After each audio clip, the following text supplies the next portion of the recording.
Assalamualaikum warahmatullahi wabarakatuh. Selamat pagi anak-anak semua. Semoga kalian dalam keadaan sehat dan semangat untuk belajar hari ini. Pada pertemuan kali ini, kita akan membahas topik yang sangat menarik dan penting, yaitu tentang sistem sirkulasi atau peredaran darah pada manusia.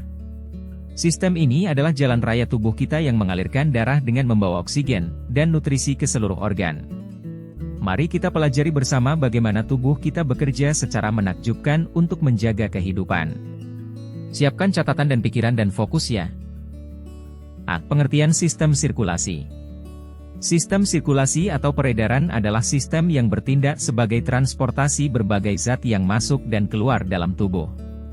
Sistem sirkulasi pada manusia berupa sistem peredaran darah dan sistem limfa. B. Sistem peredaran darah. Sistem peredaran darah adalah sistem organ yang tersusun atas 3 hal utama. 1. Darah sebagai medium transportasi. 2. Jantung sebagai pemompa darah. 3. Pembuluh darah sebagai saluran darah. Sistem peredaran darah manusia bersifat 1. Tertutup karena darah selalu mengalir dalam pembuluh darah. 2. Ganda karena darah beredar melewati jantung 2 kali. Darah adalah jaringan ikat yang terspesialisasi sebagai tempat sel-sel darah dengan matriks cair atau plasma darah dalam bentuk koloid. Fungsi utama darah 1. Mengangkut oksigen dari paru-paru ke seluruh tubuh. 2. Mengangkut sari-sari makanan. 3. Mengangkut sisa-sisa metabolisme. 4. Mengedarkan hormon untuk mengatur fungsi tubuh. 5. Mengatur pH dan suhu tubuh. 6. Melawan penyakit. Penyusun jaringan darah antara lain. 1. Plasma darah, 55%. 2. Sel-sel darah, 45%, terdiri dari eritrosit, leukosit dan trombosit. Plasma darah adalah bagian cair darah, terdiri dari 1. Air, sekitar 90%. 2. Protein plasma darah, berupa albumin, sebagai osmoregulator. Globulin, sebagai penghasil antibodi. Fibrinogen, sebagai pembeku darah. 3. Antibodi, yaitu zat yang dihasilkan globulin. 4. Zat makanan dan mineral, seperti glukosa. 5. Sisa metabolisme, seperti CO2. Fungsi plasma darah 1. Mengatur tekanan osmotik darah. 2. Mengangkut sari-sari makanan. 3. Mengangkut sisa metabolisme. 4. Mengedarkan hormon untuk mengatur fungsi tubuh. Serum adalah plasma darah yang tidak mengandung protein plasma fibrinogen. Antibodi dihasilkan oleh globulin yang berfungsi untuk mengenali dan mengikat antigen benda asing tertentu. Eritrosit atau sel darah merah adalah sel darah yang 1. Berbentuk kepingan bikonkav tidak berinti dengan diameter 8 mikrometer dan tebal 2 mikrometer. 2. Mengandung hemoglobin sehingga berwarna merah.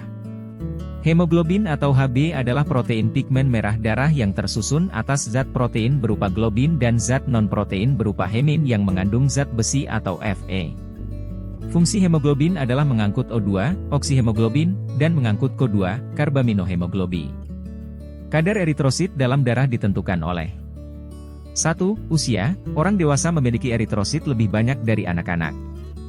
2. Jenis kelamin, pria memiliki eritrosit lebih banyak dari wanita. 3. Lingkungan, orang yang tinggal di dataran tinggi memiliki lebih banyak eritrosit dari orang yang tinggal di dataran rendah. Eritropoiesis adalah proses pembentukan eritrosit yang terjadi pada sumsum tulang belakang, yang diatur oleh hormon eritropoietin.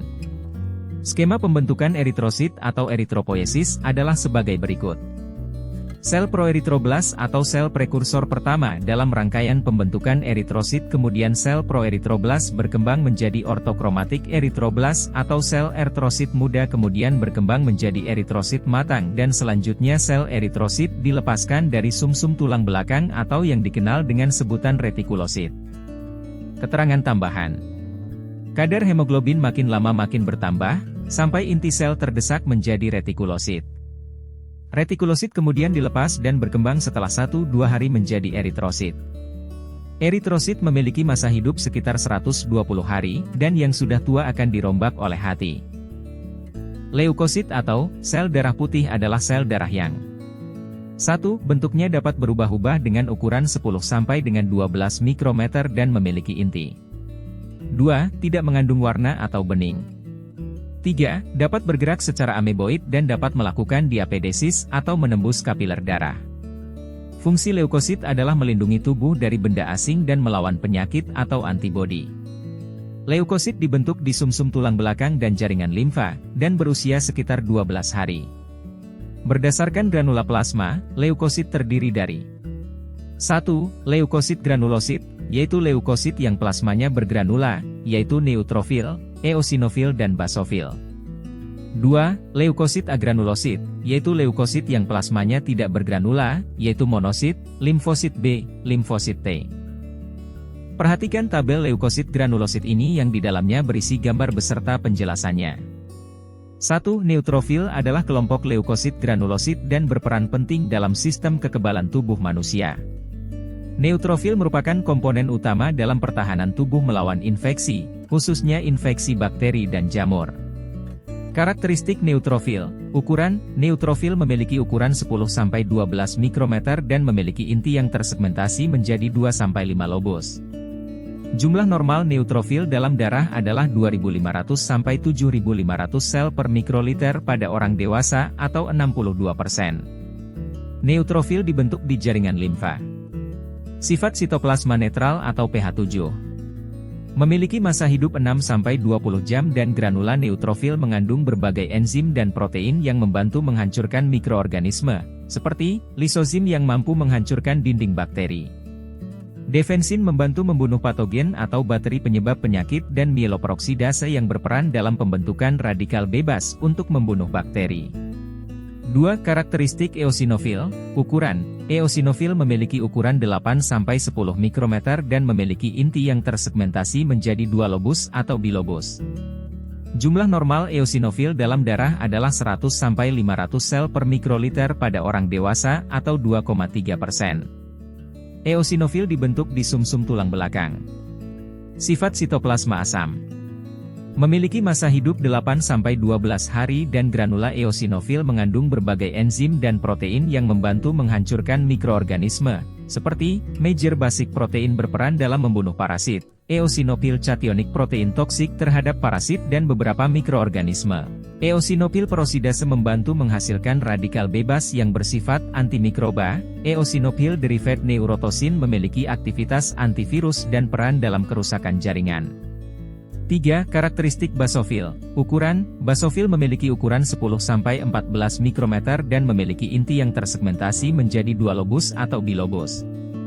Jumlah normal basofil dalam darah adalah 30-50 sel per mikroliter pada orang dewasa atau 0,4%. Basofil dibentuk di sumsum tulang belakang.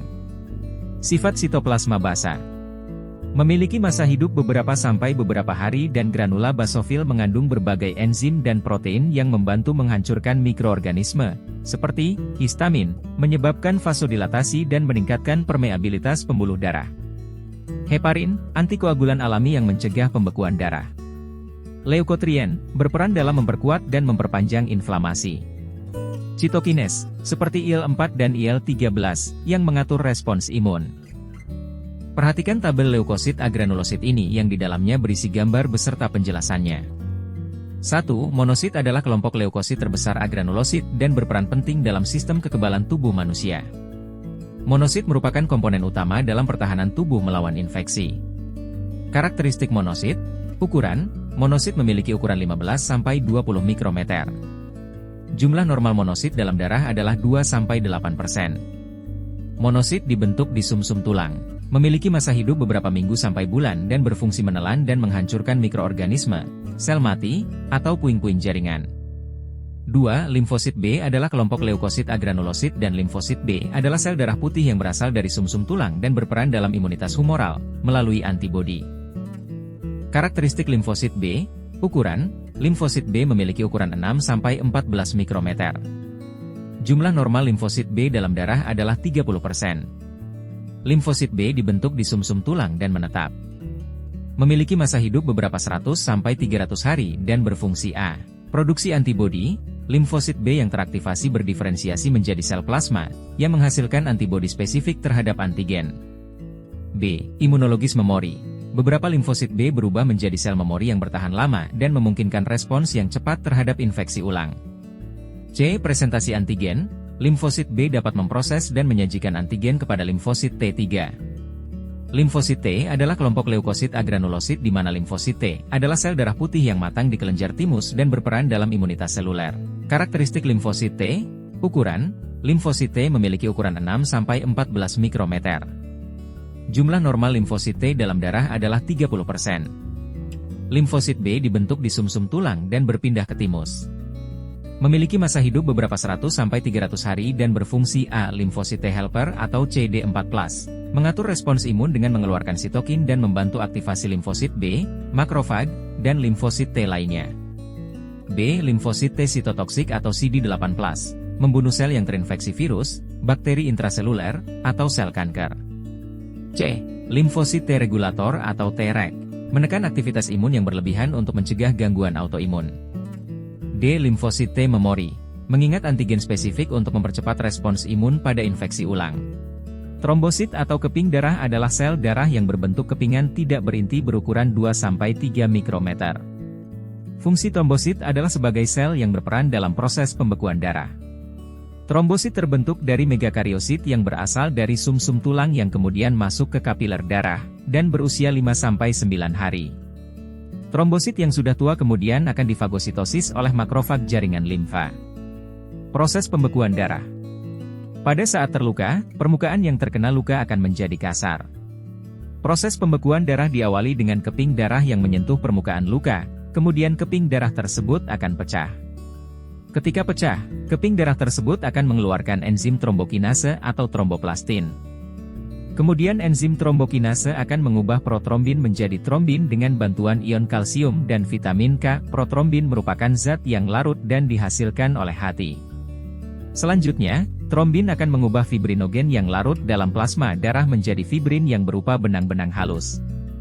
Fibrin tersebut membentuk jaring-jaring nantinya menjerat sel-sel darah merah, kemudian sel-sel darah merah akan membentuk gumpalan, alhasil darah akan membeku. Penggolongan darah dapat didasarkan oleh 1. Golongan darah sistem ABO, ditemukan oleh Karl Landsteiner, dipengaruhi faktor antigen atau aglutinogen dan antibodi atau aglutinin darah. Aglutinogen adalah antigen yang menempel di permukaan eritrosit, sedangkan aglutinin adalah antibodi yang terdapat pada plasma darah yang akan bereaksi dengan aglutinogen yang berbeda dari aglutinogen yang terdapat pada darah. Hal ini akan menyebabkan aglutinasi atau penggumpalan darah. Golongan darah sistem ABO. 1. Golongan darah A memiliki aglutinogen A dan memiliki aglutinin B. 2. Golongan darah B memiliki aglutinogen B dan memiliki aglutinin A. 3. Golongan darah AB memiliki aglutinogen A dan B dan tidak memiliki aglutinin. 4. Golongan darah O tidak memiliki aglutinogen dan memiliki aglutinin A dan B. Cara penentuan golongan darah A, B, AB atau O. 1. Jika darah seseorang yang ditetesi serum aglutinin A. A. Terjadi aglutinasi, golongan darah adalah A atau AB. B. Tidak terjadi aglutinasi, golongan darah adalah B atau O. 2. Jika darah seseorang yang ditetesi serum aglutinin B. A. Terjadi aglutinasi, golongan darah adalah B atau AB. B. Tidak terjadi aglutinasi, golongan darah adalah A atau O. Transfusi darah adalah proses penyaluran darah dari seseorang ke orang lain. Donor adalah orang yang menyumbangkan darahnya ke resipien. Resipien adalah orang yang menerima darah dari donor. Transfusi darah dapat dilakukan dengan lancar apabila golongan darah cocok. Jika golongan darah tidak cocok, darah akan mengalami aglutinasi atau resipien menolak darah donor karena dianggap sebagai benda asing. Kecocokan golongan darah. 1. Donor universal adalah golongan darah O karena dapat memberikan darahnya ke seluruh golongan darah. 2. Resipien universal adalah golongan darah AB karena dapat menerima darah dari seluruh golongan darah. Pada kenyataannya, transfusi darah dari golongan darah berbeda sangat dihindari, karena menimbulkan resiko yang besar. 2. Penggolongan darah sistem rhesus atau RH didasarkan pada keberadaan atau ketiadaan antigen rhesus atau antigen D pada permukaan sel darah merah. Sistem ini penting karena dapat memengaruhi kompatibilitas darah dalam transfusi dan kehamilan. Berikut penjelasannya. 1. Dasar sistem rhesus. Antigen rhesus atau antigen D adalah protein spesifik yang ada pada membran eritrosit. Jika antigen D ada, darah disebut RH positif RH+. Jika antigen D tidak ada, darah disebut RH negatif atau RH-. 2. Pentingnya sistem Rhesus. A. Transfusi darah. RH negatif hanya bisa menerima darah dari RH negatif, tetapi RH positif dapat menerima darah dari RH negatif, jika kompatibel secara ABO. Jika seseorang dengan RH negatif menerima darah RH positif, tubuhnya bisa membentuk antibodi anti-RH atau anti-D, yang menyebabkan reaksi hemolitik berbahaya pada transfusi berikutnya. B. Kehamilan. Jika ibu memiliki darah RH negatif dan janin memiliki darah RH positif dari ayah, tubuh ibu dapat mengenali antigen RH sebagai benda asing dan membentuk antibodi anti-RH. Pada kehamilan pertama biasanya tidak ada masalah, tetapi pada kehamilan berikutnya, antibodi tersebut dapat menyerang eritrosit janin, menyebabkan erythroblastosis fetalis atau penyakit hemolitik pada bayi baru lahir atau HDN hemolytic disease of the newborn, atau penyakit hemolitik pada bayi baru lahir. Untuk mencegah masalah ini, ibu RH negatif diberikan injeksi imunoglobulin anti-D atau RHGAM selama kehamilan. 3. Kombinasi dengan sistem ABO.